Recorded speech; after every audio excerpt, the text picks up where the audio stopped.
Labdien! Paldies par lielisko pieteikumu. Jā, esmu Gatis Macāns, Latvijas Atjaunīgās enerģijas alianses izpilddirektors. Un paldies organizatoriem vēlreiz par uzaicinājumu pastāstīt plašāk, tātad, kā mums ir veicies pēdējos gados tieši atjaunīgās enerģijas jomā. Pirms ejam pie datiem, skaitļiem, nedaudz pastāstīšu par mums pašiem. Tātad mēs esam biedrība, kur apvienot atjaunīgās enerģijas nozarē darbojušas uzņēmumus. Pamatā tie ir vēja, saules enerģijas uzņēmumi, kā arī elektromateriālu vairumtirgotāji. Nevarētu vairs nosaukt sevi par tādu kā jaunu organizāciju, gribētos teikt, mēs esam pusauģi gados, bet esam tikai 4 gadus tāda veca organizācija. Bet tajā pašā laikā esam ļoti aktīvi iesaistījušies dialogu veidošanā gan ar pašvaldībām, esam iesaistījušies dialogu veidošanā ar klimata enerģētikas ministru un aktīvi līdzdarbojamies dažādās iniciatīvās, tā skaitā arī normatīvo aktu izstrādē, lai tad veicinātu atjaunīgās enerģijas ieviešanu Latvijā. Šodien mēs esam 34 biedri, redzam arī sarakstā gan plaši pazīstamus, atpazīstamus uzņēmumus, mazāk atpazīstamus, bet var teikt tā, ka tā biedru kompetence kopumā veido ļoti lielu pievienoto vērtību, lai mēs spētu pienest labāko nozarei, būt labāki sadarbības partneri un dialogu veidotāji. Tagad droši, ja jums arī nākotnē rodas kādi jautājumi par un ap atjaunīgu enerģiju, varēsiet arī ar mani sazināties, pēc tam būs kontakti. Pirms ejam tādā šaurākā lokā par Latviju, nedaudz Eiropas mēroga skats uz dzīvi. Tātad, ja mēs skatāmies, tad atjaunīga enerģija attīstās ne tikai pie mums, bet arī visur Eiropā. Un šis ir attēls no Eiropas saules organizācijas Solar Power Europe, skatoties uz 30. gada mērķiem. Tātad mēs redzam, ka ar sauli, principā, ļoti līdzīgi tā kā Latvijā, mums viss notiek ļoti labi un tos izvirzītos mērķus sasniegs.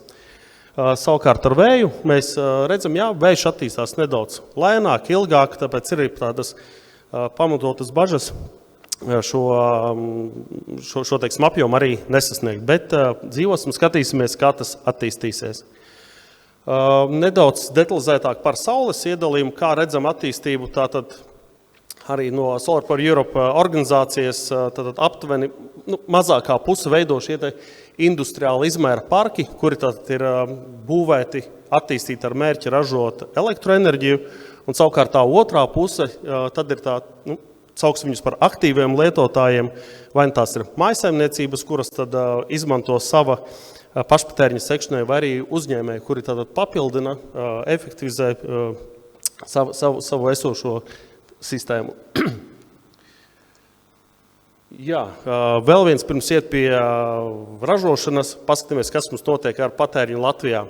Tātad vidē, mēs skatāmies, tad pēdējos gados tas patēriņš ir bijis līdz 7 teravatu-stundām gadā, kas noteikti būtiski, kas iezīmējas arī enerģētikas stratēģija uz 50. gadu, tas plāns ir gandrīz vai trīskāršot šo patēriņu un sasniegt 17 teravatstundas. Un ļoti liela iespējamība, ka tas tā arī tiks sasniegts, jo mēs redzam tātad gan plašu nozares elektrifikāciju, kas tagad arī notiek, gan arī redzam jaunus tirgus spēlētājs, kas varētu ienākt, jo tā visplašāk, manuprāt, pieminētie datu centri, vai arī kādas inovatīvās, teiksim, citas nozares, ūdeņradis un tā tālāk.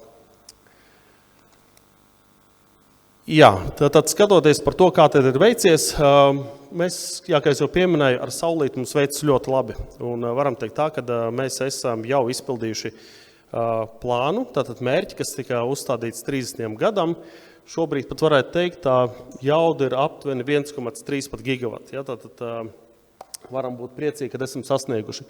Tā pašā laikā skatāmies kaimiņu valstīs, varbūt pagaidām neiet ar to mērķi izpildi tik labi, bet tajā pašā laikā ir jautājums mums, vai teiksim, tas apjoms, ko mēs esam plānā noteikuši, valstiski ir bijis ok, pa daudz, pa maz. Tās vienmēr tādas diskusijas, bet tādā ziņā ir ļoti labi panākumi. Manuprāt, arī redzam tieši pēdējos gados vairāk šī saules enerģija ir attīstījusies.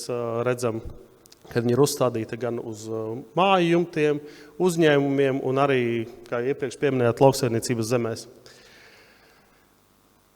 Jā, un ar to saražoto enerģiju arī parādās šī tendence, kad mēs ļoti lieliski varam redzēt, kā iezīmēs tad saražotais elektroenerģijas apjoms.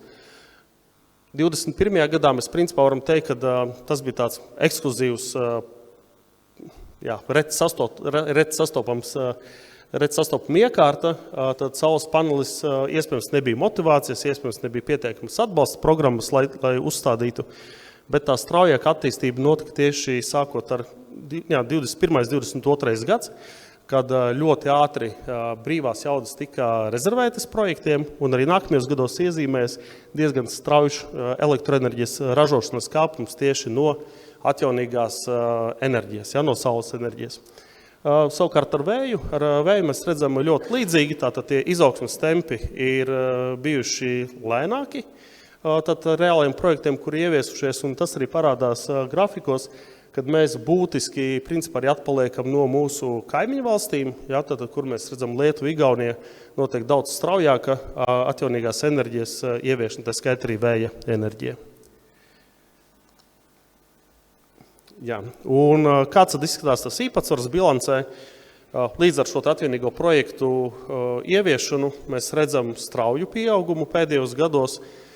Tas tātad kopumā 25. gadā saules enerģija veidoja gandrīz vai 12% no saražotās enerģijas. Paskatījos datus, atbilstoši augstspērienu tīkls datiem, aprīļa mēnesī tie bija gandrīz vai 30%, ko saražoja tikai saules enerģija. Tad nedaudz uz mazākām sistēmām par mikroģeneratoriem iespējams. Šos datus esat redzējuši sadales tīkla energoapgādes apskatā. Mēs redzam šo strauju attīstību, kas ir virzījusies principā līdz pat 24. gadam.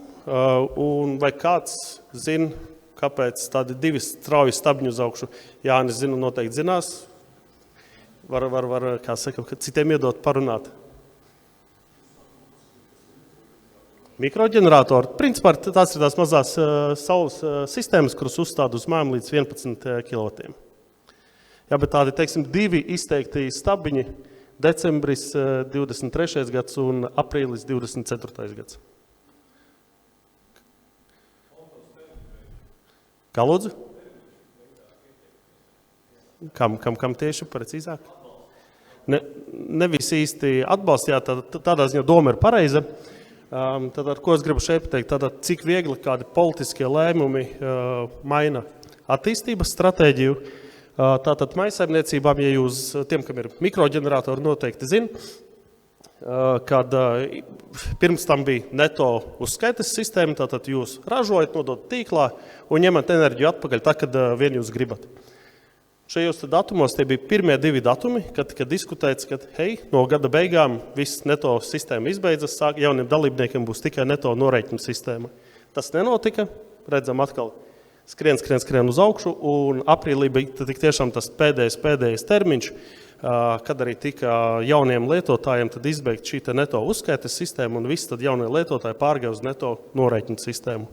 Un šis te arī ir iemesls, kāpēc mēs redzam nākamajos gados tādu lēnāku izaugsmi, jo tā motivācija varbūt nebija uzreiz tik liela pēc tam ieguldīt šos te līdzekļus. Bet neskatoties uz to, ja teiksim, varbūt kāds no malas domā, visa saules enerģija mājsaimniecībām ir izbeigusies, neviens neko neuzstāda, tā nav. Mēs redzam, pieteikumi ir būtiski mazāki, bet tomēr tā kustība notiek. Un skatoties arī uz priekšdienām, mēs no nozares redzam, ka aptuveni līdz pat 10 megavatiem varētu būt tā jauda, kas atnāktu tieši no šī segmenta mikroģeneratora mazās sistēmas, kuras tad principā uzstāda ar mērķi sekt savu pašpatēriņu. Noteikti tā vēl viena tendence, kas iezīmējas līdz ar neto uzskaites beigām, tātad ir palielināta interese tieši par mazajām arī uzkrājušām sistēmām, akumulatori, mājsaimniecībām, uzņēmumiem, tīri, lai arī jau pieminētās stundas pārceltu no tām saražotām uz vakarpusi, tā, kad varbūt saulīt arī neražo. Un kā minēju kopumā, tad ir vairāk veicošie faktori, kāpēc atjaunīgai enerģijai ir jātīstās arī pie mums. Tad, ja mēs skatāmies principā Tā arī stratēģija, kas ir klimata plāns, enerģētikas stratēģija balstās to, kad mēs ejam atjaunīgo energoresursu virzienā. Ir noteikti kritēriji saules, vēja enerģijai, arī pāriem enerģijas veidiem. Kā pieminēt, tad arī strateģiski enerģijas patēriņa pieaugums. Mēs redzam, ka elektrificēs vairākas nozares. Tā skaitā mēs redzam arī piemērus siltumenerģijas nozarē, tieši katlu mājās. Un, jau pieminētie datu centri un tad liels enerģijas arī patēriņš, tad jau pārveidojot šo elektroenerģiju uz citiem enerģijas veidiem. Tad papildus, tā kā iepriekš prezentācijas sākumā minēja, ka vienā brīdī tās jaudas tika diezgan ātri rezervētas, saskārās, manuprāt, arī pašvaldībām bija diezgan apgrūtinoši vienā brīdī saņemt jaudu pieejamību. Tad mēs varam arī teikt tā, ka šobrīd, pateicoties arī ārējiem finansējumam, Eiropas Savienības sistēmas operatori pilnveido, attīsta jaunas jaudas, tā ka šīs arī vairāk nebūs šķērslis. Un, protams, jau praktiskais piemērs daļai, varbūt ar pirmā runātāja sasaistās to, ka principā šis ieviešot atjaunīgu enerģiju noteikti ir jāsaprot, kā mēs viņu ieviešam. Viens tātad lielie parki, kas ir ar mērķi ražot, tur ir teiksim tā, viena matemātika, kur ir jāsaprot, vai vispār šis projekts ir dzīvotspējīgs, bet noteikti tas, par ko runā vairāk mājsaimniecības uzņēmumi, tātad ar mērķi nosakt savu pašpatēriņu, samazināt savu elektroenerģijas rēķinu, jo mēs zinām, ka rēķins sastāv ne tikai no elektrības, bet tur arī ir pārvades un sadales tarifi iekšā. Tātad, rūpīgi izpētam savu slodžu profilu, padomājam nedaudz uz nākotni, ko mēs plānosim darīt, vai šis objekts mums kalpos ilgtermiņā, vai šī, teiksim, kāda pagaidu vieta, kur mēs plānojam uzstādīt, vai nākotnē, mēs plānojam pievienot kādu jaunu iekārtu, elektroauto uzlādi, tos pašus siltumsūkņus un tam līdzīgi. Šīs visas lietas jau tā kā nedaudz ir jāpaplāno sākotnējā stadijā, lai šī projekta ieviešana būtu jēgpilna un tik tiešām sniegtu pilnīgu tādu ieguvumu, labāku ieguvumu jums.